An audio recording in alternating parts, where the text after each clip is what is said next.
Shalom Bapak Ibu. Shalom.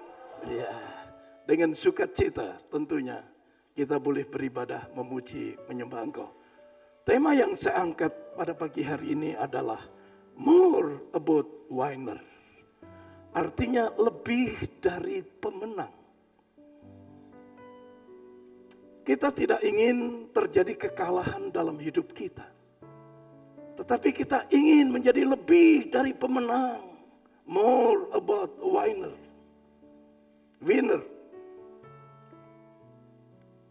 Itu sebabnya mari kita akan baca Alkitab.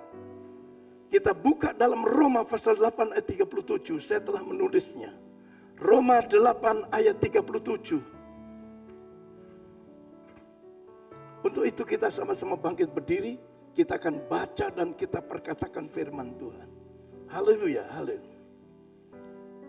Mari kita baca bersama-sama. 1, 2, 3. Tetapi dalam semuanya itu, kita lebih daripada orang-orang yang menang oleh Dia yang telah mengasihi kita. Sekali lagi, 3, 4. Tetapi dalam semuanya itu, kita lebih daripada orang-orang yang menang oleh Dia yang telah mengasihi kita. Amin. Saya persilahkan Bapak Ibu Saudara duduk. Ayat yang kita tulis adalah surat Rasul Paulus untuk jemaat di Roma. Paulus menghendaki agar kita orang-orang yang percaya menjadi pemenang, bukan pecundang. Tentunya bukan oleh kuat dan gagah kita, tapi oleh karena kuasa Tuhan Yesus yang memberi kemenangan kepada kita. Kita adalah umat-umat yang lemah, gak berdaya. Setiap hari kita menghadapi peperangan hidup. Tetapi dengan kuasa Tuhan Yesus Kristus, kita menjadi pemenang. Pemenang dalam bahasa Yunani-nya adalah niktis.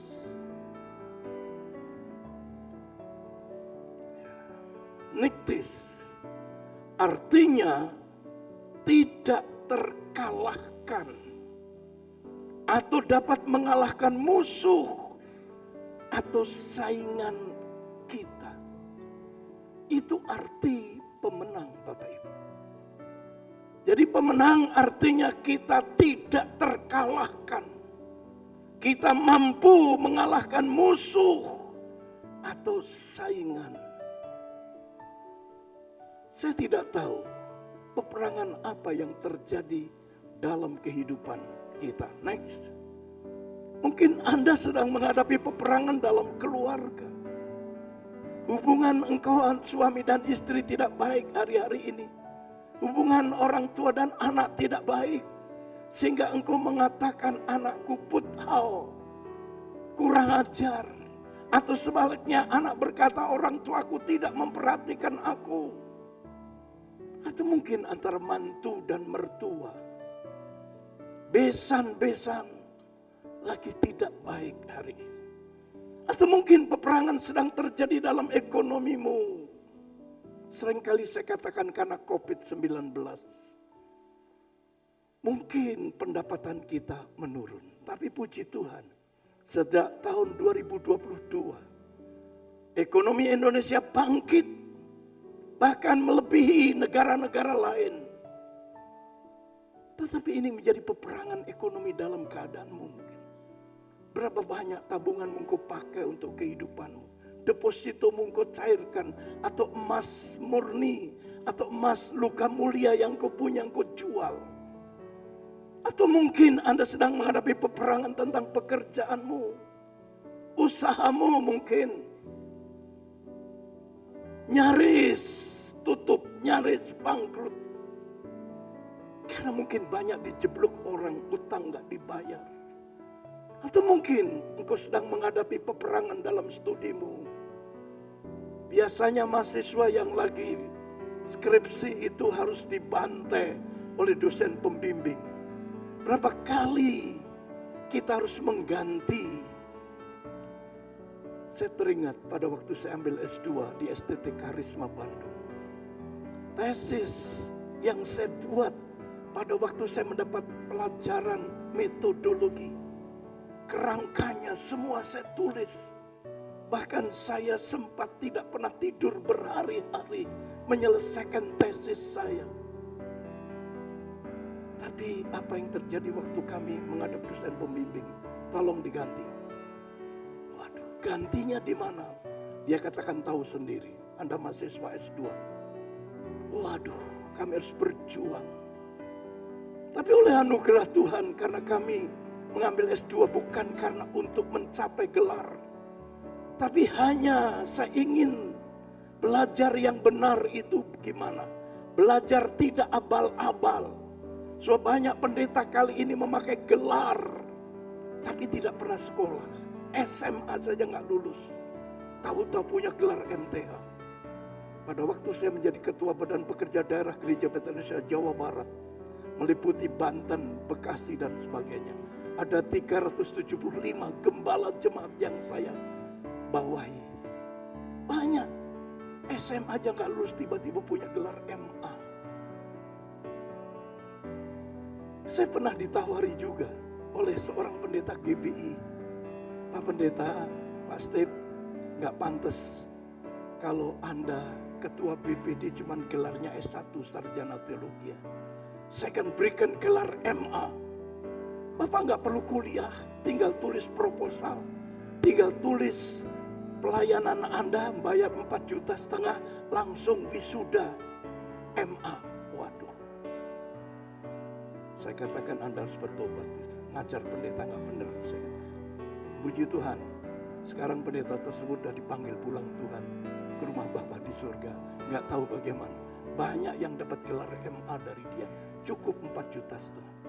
Sedangkan S2 saya tempuh 22 bulan. Setiap saya keluar dari Arjoinan ke Bandung, saya harus bayar hotel, saya harus bayar SKS. Minimal 1,6 saya harus keluarkan untuk bensin, untuk dan yang lain-lainnya. Kali 1,6 kali 22 berapa Pak? Hampir 35 juta. Ini 4,5 juta selesai. Mungkin Anda sedang menghadapi ini. Atau mungkin Anda sedang menghadapi trouble dengan dosen. Atau mungkin Anda sedang menghadapi peperangan tentang sakit penyakit. Mungkin penyakit menggerogoti tubuhmu. Mungkin faktor usia. Dengar. Kita perlu tahu kita bukan pecundang. Tapi kita adalah pemenang. Bagaimana caranya supaya kita menjadi pemenang? Bagaimana? Ayo kita lihat foto ini. Belum ini. Tolong tidak. Ya ini, udah. Nanti dulu, yang kedua nanti dulu. Sudah tentu kenal foto ini. Yang paling kiri adalah siapa? Siapa? Mike Tyson. Sebelahnya Holyfield. Holyfield yang seorang pendeta gembala jemaat. Dia punya yatim piatu orang-orang negro ratusan orang. Karena kulit hitam kurang dapat topangan dari donatur-donatur kulit putih. Dia harus menyelesaikan, memberi makan ratusan anak-anak dan menyekolahkan. Dia sudah berdoa, tapi nggak ada jalan keluar. Karena dia latar belakangnya petinju, akhirnya dia memutuskan untuk menghubungi Don King. Dia mau bertinju melawan Mike Tyson. Waduh, Don King langsung, karena ini pasti laku dijual. Kenapa Holyfield menantang Mike Tyson? Ada dua hal. Yang pertama, memang dia sedang membutuhkan dana untuk yatim piatu yang dia miliki. Yang kedua, dia merasa Mike Tyson terlalu sombong sekali. Dia melecehkan lawan-lawannya. Terjadilah saat yang ditentukan. Holyfield melawan Mike Tyson. Benar, penontonnya ribuan orang. Saat bertinju Holyfield yang sudah lanjut usia memang lembon. Berapa kali dia dipukul oleh Mike Tyson. Dia berusaha menjaga jangan sampai dia kena out. Dia rangkul dia clean terus. Secara teori dia kalah umur, dia kalah teknik berperang. Tinjunya Mike Tyson itu sekali pukul bisa KO. Namun dia keluar sebagai pemenang. Tentunya kita heran. Slide berikutnya. Dan pada waktu clean, Mike Tyson udah marah. Dikit-dikit klaim, dia merangkul. Saat Holyfield merangkul, tiba-tiba Mike Tyson yang marah menggigit telinganya sampai putus. Wasit melihat itu nggak ragu-ragu. Akhirnya Mike Tyson didiskualisi. Dan akhirnya Holyfield keluar sebagai pemenang. Oleh anugerah Tuhan. Berikan aplaus tepuk tangan yang paling. Kita pun bisa menjadi pemenang. Apapun peperangan yang kau hadapi hari-hari ini. Tadi masalah keluarga, ekonomi, pekerjaan atau usaha atau sakit penyakit. Dengan cara 3 hal ini. Yang pertama, kita harus siap berperang. Kalau saya baca referensi kan dalam Keluaran 17 ayat 8. Firman Tuhan bersabda, lalu datanglah orang Amalek dan berperang melawan orang Israel di Rafidim. Bangsa Israel oleh anugerah Tuhan keluar dari negeri perbudakan di Mesir. Mereka bersuka cita, gembira karena minta apa saja. Diberikan emas, barang-barang akhirnya keluarlah. Belum selesai sukacitanya, dia harus menghadapi Laut Kosong. Tetapi oleh anugerah Tuhan, Tuhan memberikan kesempatan Musa memukul Laut Kosong dan terbelah jadi 2. Sehingga bangsa Israel bisa berjalan. Waktu dikejar oleh bangsa Mesir, Fir'aun. Waktu semua sudah menyeberang, Musa akhirnya pentung lagi, dipukul laut tersebut. Dan akhirnya kembali seperti biasa. Fir'aun dan raja serta anak buahnya mati tenggelam. Kemudian di Mara dia menghadapi air pahit. Air adalah kebutuhan vital, kurang lebih mungkin hampir 2 juta orang belum termasuk binatang. Akhirnya Tuhan nyatakan mujizat. Air di Mara yang tadinya pahit menjadi manis sehingga bisa diminum. Akhirnya bangsa Israel melanjutkan perjalanannya sampai di Rafidim. Dan tiba-tiba datanglah orang Amalek. Ngajak berperang. Bayangin Bapak Ibu. Bangsa Israel berperang melawan orang Amalek. Siap atau tidak siap. Bangsa Israel harus berperang melawan orang Amalek. Yang memang sengaja orang Amalek itu suka mengganggu orang yang dalam perjalanan. Para khalifah-khalifah itu diperangi. Maksudnya hartanya dijarah. Apalagi ini bangsa Israel. Waduh, jutaan orang, hampir 2 juta. Kalau dia menang, pasti jarahannya banyak. Kita lihat bangsa Israel belum pernah berperang. Dia nggak tahu bagaimana pegang tombak. Dia nggak tahu bagaimana pegang pedang. Dia harus menghadapi bangsa Amalek. Bapak Ibu yang kekasih, mungkin Anda juga sedang menghadapi peperangan yang datangnya tiba-tiba tanpa memberitahu. Peperangan apa yang terjadi dalam hidupmu? Mungkin hari ini belum selesai peperangan itu. Tiba-tiba sekonyong-konyong datanglah peperangan. Mendadak sekali. Gak pernah kita prediksi. Gak pernah kita bayangkan. Tapi terjadi dalam hidup Anda. Kita harus melawannya Bapak Ibu. Kita harus siap berperang. Sekalipun mungkin ini pergumulan baru dalam hidup Anda. Kita harus siap berperang. Kita harus siap menghadapi. Next, saya referensikan dalam 1 Petrus pasal 5 ayat 9. Firman Tuhan berkata, lawanlah dia dengan imanmu yang teguh. Sebab kamu tahu bahwa semua saudaramu di seluruh dunia menanggung penderitaan yang sama. Kita perlu berperang, tapi bukan dengan kuat dan gagah kita. Tapi dengan kekuatan dari Tuhan. Dengan iman kita akan lawan semua musuh-musuh kita. Dengan iman. Dengan percaya sungguh-sungguh bahwa Yesus sanggup menolong kita. Kita harus menghadapi peperangan apapun dalam hidup kita. Bapak Ibu yang kekasih, saya pernah menghadapi peperangan dalam hidup kami. Pada waktu itu gereja masih belum sebesar, sudah sebesar tapi belum ada balkon. Jemaat belum besar waktu itu. Karena kami mengeluarkan warta jemaat. Dalam warta jemaat itu ditulis ilustrasi orang Mandarin yang bertemu dengan Yesus. Mungkin Bapak pernah baca. Dalam ilustrasi tersebut menjelekkan semua agama dan nabi-nabinya.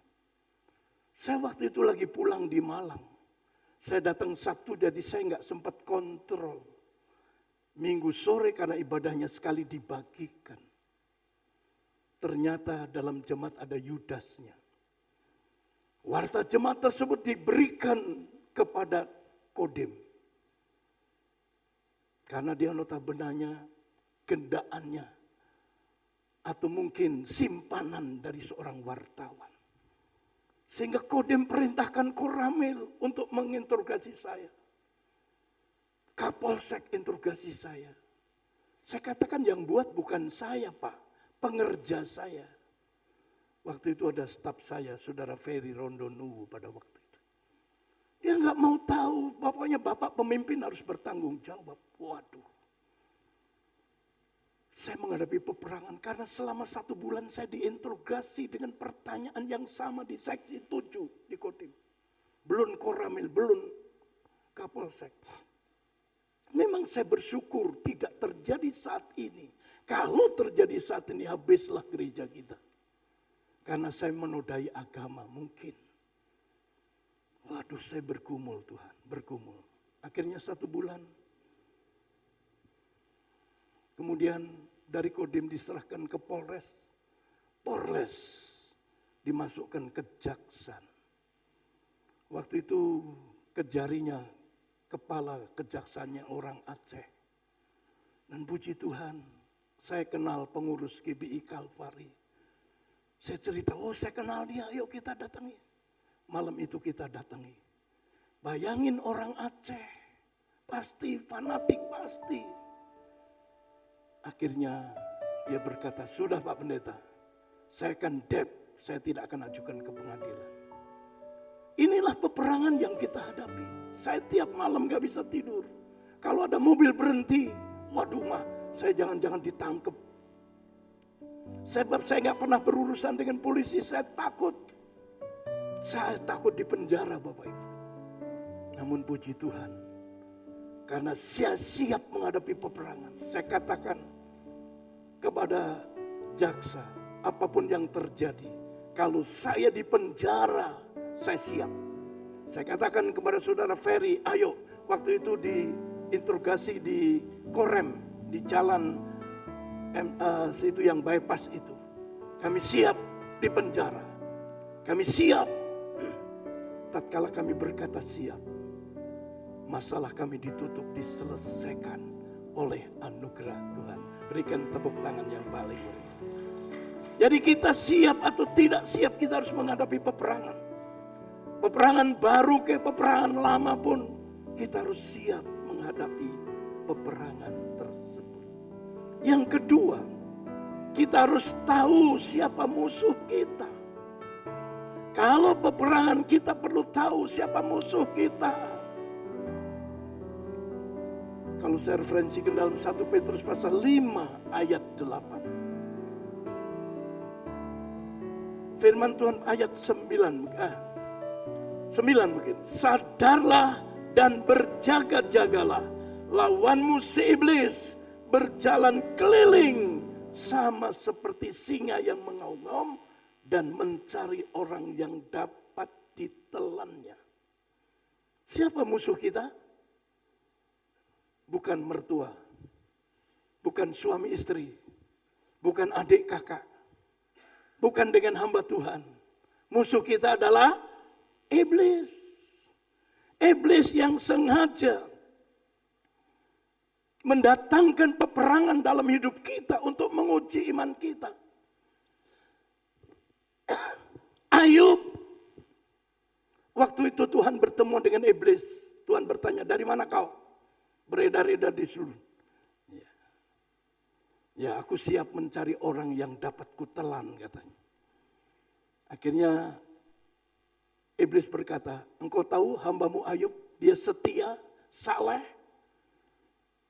karena mungkin dalam perlindunganmu. Coba berikan kepadaku, pasti dia akan murtad.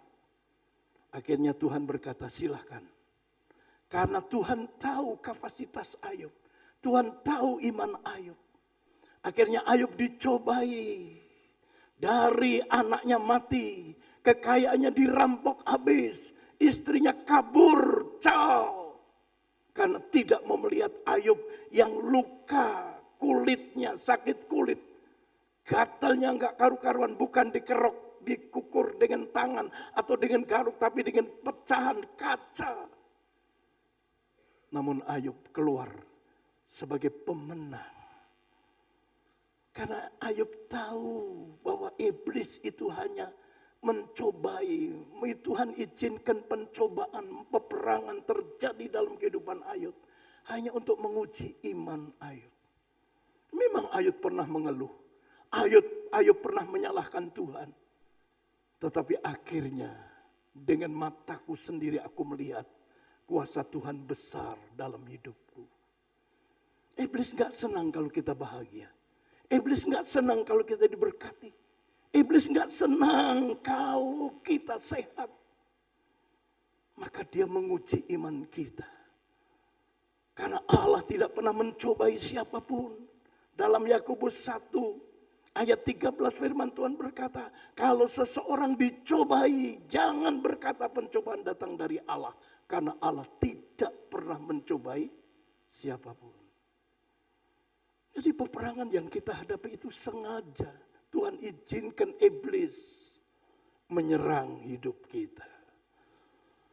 Namun kita harus siap berperang, Bapak Ibu. Amin. Siap berperang. Amin. Berikan aplaus. Tepuk tangan yang paling meriah. Kita harus siap berperang. Kita harus tahu siapa musuh kita. Yang pertama adalah iblis. Yang kedua adalah diri sendiri. Yakobus 1:14. Tapi tiap-tiap orang dicobai oleh keinginannya sendiri. Karena dia diseret dan dipikat olehnya. Peperangan kita datangkan dari diri kita sendiri. Tahu punya hipertensi, kencing, manis, darah tinggi. Tapi makan asin yang berot. Maksud saya suka makan asin, suka manis. Sehingga ya, kita harus masuk rumah sakit. Itu peperangan. Tapi bukan karena kesalahan iblis, bukan karena Tuhan izinkan. Karena salah diri sendiri. Tahu perselingkuhan itu menghancurkan keluarga. Kita dicobai oleh perselingkuhan. Akhirnya kita tahu. Mungkin ekonomi kita hancur. Karena kita nggak bisa memanage keuangan. Tuhan mempercayakan rezeki dalam hidup kita. Dengan tujuan, satu untuk keluarga. Suami istri, anak-anak, orang tua, mertua. Harus menjadi kesejahteraan dalam hidup kita. Yang kedua, kita diberkati agar kita bisa berguna. Untuk hormat kemuliaan nama Tuhan.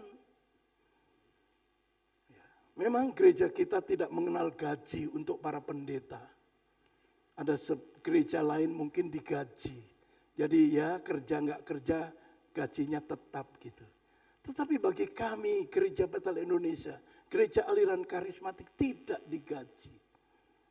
Kami hidup dari persembahan Bapak Ibu, persepuluhan Bapak Ibu, kolektan Bapak Ibu. Namun oleh anugerah Tuhan selalu Tuhan cukupkan. Karena saya tahu jemaat GBI Arjoinangun, jemaat yang suka memberi. Haleluya, berikan aplaus tepuk tangan yang paling meriah. Mari kita harus menopang pekerjaan Tuhan. Gereja membutuhkan dana untuk operasional saja gereja. Ya, untuk kas, untuk perawatan mobil, untuk staf dan sebagainya. Puluhan juta Bapak Ibu. Tetapi oleh anugerah Tuhan saya bangga, kemanapun saya pelayanan saya ceritakan. Jemaat yang Tuhan percayakan kepada saya, jemaat yang suka memberi. Jadi diri kita sendiri. Hati-hati dengan dirimu. Hati-hati dengan hidupmu. Jangan sampai peperangan itu kita datangkan dalam kehidupan kita sekalian. Yang ketiga, agar kita menjadi pemenang. More about winner, menjadi lebih dari pemenang. Kita perlu melibatkan Allah. Kalau saya baca Keluaran 17 ayat 13. Firman Tuhan bersabda, demikianlah Yosua mengalahkan Amalek dan rakyatnya dengan mata pedang. Bukankah saya katakan bangsa Israel enggak pernah berpegang perang, enggak pernah pegang tombak, pegang pedang. Karena di Gosem, di Mesir, dia sebagai petani dan peternak. Sengaja Yusuf minta kepada Fir'aun agar ayah dan saudara-saudaranya ditempatkan di Gosem. Gosem itu adalah sebelah utara dari Mesir Bapak Ibu. Tanahnya subur karena di muara sungai Nil. Tetapi firman Tuhan berkata, demikianlah Yosua mengalahkan Amalek dan rakyatnya dengan mata pedang. Kemenangan bangsa Israel melawan orang Amalek bukan karena dia jago berperang, tetapi kerjasama melibatkan Tuhan. Yosua perintahkan, Musa memerintahkan Yosua, pilihlah tentara. Yosua mendengar perintah itu, dia kerja. Untuk memilih tentara nggak mudah. Apalagi ini peperangan. Orang yang maju berperang siap mati. Dan tidak ada seorang pun yang siap mati. Yosua mengalami kesulitan untuk memilih tentara. Namun oleh anugerah Tuhan, akhirnya terpilihlah tentara-tentara. Gak ada kesempatan untuk latih. Gak ada kesempatan untuk latihan perang. Begitu dipilih, langsung siap menghadapi orang Amalek. Inilah bentuk kerjasama dan melibatkan Tuhan. Yosua maju berperang dengan tentara seadanya. Tentara yang belum pernah berperang. Mungkin kita juga belum siap menghadapi peperangan hidup kita. Atau mungkin Anda gak pernah menghadapi peperangan. Baru kali ini menghadapi peperangan. Baru kali ini Anda menghadapi peperangan. 1 April tahun 73, saya dilantik menjadi gembala sidang di tempat ini. Usia saya waktu itu umur 25. Jemaat minta syaratnya untuk menjadi gembala sidang saya harus menikah. Puji Tuhan, ada seorang gadis yang bersedia menjadi istri pendeta. Sekalipun pada waktu itu nama pendeta enggak baik. Pendeta tukang minta-minta. Pendeta pekerjaannya ngukur kasur. Apalagi dia jatuh dalam asusila. Wibawa gembala enggak ada waktu itu. Saya harus menjadi gembala, memperbaiki karakter gembala yang kurang berkenan di hati Tuhan. Akhirnya tahun 74 saya punya anak satu. Beban saya tambah. Saya harus berperang menghadapi ekonomi. Jemaat gak banyak, paling 24-25 orang. Itu pun jemaat yang belum bertumbuh dalam Tuhan. Ke gereja jalan, ke kelenteng juga jalan, ke dukun juga jalan. Pada waktu itu ada dukun yang paling terkenal di Cirebon, di pesisir sana. Ibu Lena namanya. Waduh, apalagi pada waktu itu togel lagi hebat. Orang datang ke situ minta nomor, minta jodoh dan sebagainya. Saya harus menghadapi peperangan jemaat yang sedemikian.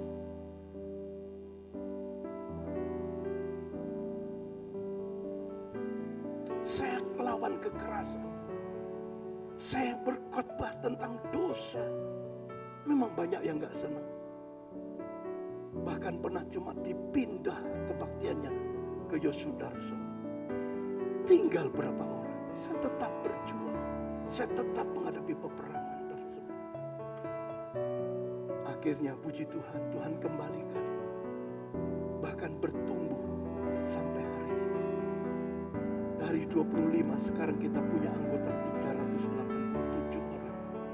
Belum termasuk anak-anak. Berarti kan lipat kali ratusan gitu. Karena saya siap berperang. Saya waktu pengantin baru dengan istri saya pernah pergi dengan pemuda berjuang ke Tasikmalaya, ulang tahun pemuda Tasikmalaya. Sampai di Waduk Dharma yang ada ikannya, bukan waduknya, sebelahnya Dharma Loka. Lihat ikan. Anak-anak muda ngeledek, ayo om, dipotret. Om yang mesra ya sama tante. Ya akhirnya saya peluk. Cuman saya peluk. Akhirnya pada waktu foto dicetak, diketahui pengurus gereja. Saya di sidang, ini gembala yang gak jadi contoh. Mosok di depan anak muda peluk-pelukan. Waduh, saya menjawabnya. Yang saya peluk itu istri saya. Saya tidak memberikan contoh yang gak baik. Karena pemuda waktu itu minta, ayo yang mesra dipeluk. Saya peluk. Kecuali saya cium-ciuman di depan mereka. Cuman meluk. Ini yang saya peluk istri saya, bukan istrinya monyet.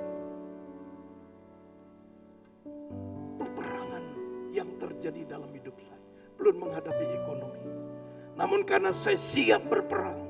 Saya belum berpengalaman menjadi gembala. Memang saya pernah menjadi gembala sidang di Salatiga 2 bulan. Akhirnya kemenangan, lebih dari pemenang terjadi. Harun, Hur, Musa naik ke puncak bukit. Harun, Hur, Musa bukan untuk melihat peperangan mereka. Tapi dia mengangkat tangan, dia berdoa. Musa melibatkan Tuhan, sebab Tuhanlah yang membuat mereka keluar dari Mesir. Waktu tangan Musa terangkat ke atas, bangsa Israel perangnya menang. Sekalipun Yosua dan tentaranya gak pernah berperang. Tapi karena tangan Musa menaik terus, capek lelah, turun. Amalek yang menang perang. Untuk mengetahui itu Harun dan Hur tahu bahwa melibatkan Tuhan itu penting. Maka Musa didudukkan di batu, tangan kanannya diangkat oleh Harun, tangan kirinya oleh Hur, sehingga tangan Musa terangkat terus ke atas. Dan ayat yang ke-13 tadi, demikianlah Yosua mengalahkan Amalek dan rakyatnya dengan mata pedang. Berikan aplaus, tepuk tangan yang baik. Jangan engkau lawan peperangan ini dengan kekuatanmu atau mungkin dengan hartamu. Lawanlah dia melibatkan Tuhan. Musa berdoa. Karena bukti kalau bukan Tuhan yang berperang, gak mungkin Yosua menang. Apalagi tentaranya gak latihan perang, gak pernah berperang.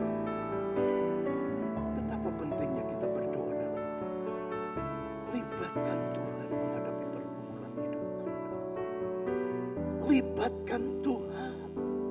Jujur saya katakan, setiap Selasa sampai Sabtu jam 5 pagi saya sudah duduk berdoa di tempat ini. Sekalipun kadang-kadang saya cuma berdua dengan istri saya. Sabtu kemarin cuma berdua. Karena saya merasakan betapa pentingnya doa. Mendoakan jemaat agar jemaat sehat, jemaat diberkati berlimpah-limpah atas usahanya. Studi jemaat, kandungan jemaat. Oh, jodoh masa depan jemaat kami doakan. Karena ini rahasia, dari altar inilah rahasia. Kenapa jemaat diberkati? Kenapa jemaat bertumbuh sampai sekarang ini? Saya selalu melibatkan Tuhan. Di rumah saya berdoa. Kenapa keluarga saya jadi berkat? Anak saya yang pertama perempuan nanti akan keluar dari Jakarta pindah ke Arjawinama. Suaminya pendeta pembantu, dia bisa berkhotbah, dia bisa main musik, dia pernah sekolah sound system. Anak saya perempuan jadi WL. David dan Nadia serta anak-anaknya sudah melayani Tuhan, saya bangga. Ceres sudah bisa main tamburin. Yohan main keyboard. Kenapa? Karena doa. Sebab pada waktu punya anak yang kedua, David, saya bingung kasih nama. Tuhan minta saya kasih nama David. Tapi jemaat kalau penyerahan anak dikasih nama David gak mau. Karena David itu nakal katanya. Nama David itu kurang ajar, nakal. Karena pendeta yang dulu itu anaknya David. Nakal Bapak Ibu. Tapi dengan iman saya beri nama David. Dan kelak besarnya dipakai Tuhan. Dan Anda sendiri melihat David sekarang dipakai Tuhan. Berikan aplaus tepuk tangan yang paling. Dari dalam pergumulan peperanganmu libatkan Tuhan. Jangan kau hadapi dengan pergumulanmu. Jangan kau hadapi dengan kekuatanmu. Ingat kekuatan kita terbatas. Tapi bersama dengan Tuhan kita pasti menang. Itulah arti lebih dari pemenang. Kesimpulan dari khotbah, firman Allah mengajarkan kita cara untuk menjadi pemenang. Yang pertama kita siap berperang. Yang kedua kita harus tahu musuh kita. Yang ketiga melibatkan Tuhan Yesus saat kita menghadapi peperangan. Amin. Tuhan Yesus memberkati kita sekalian.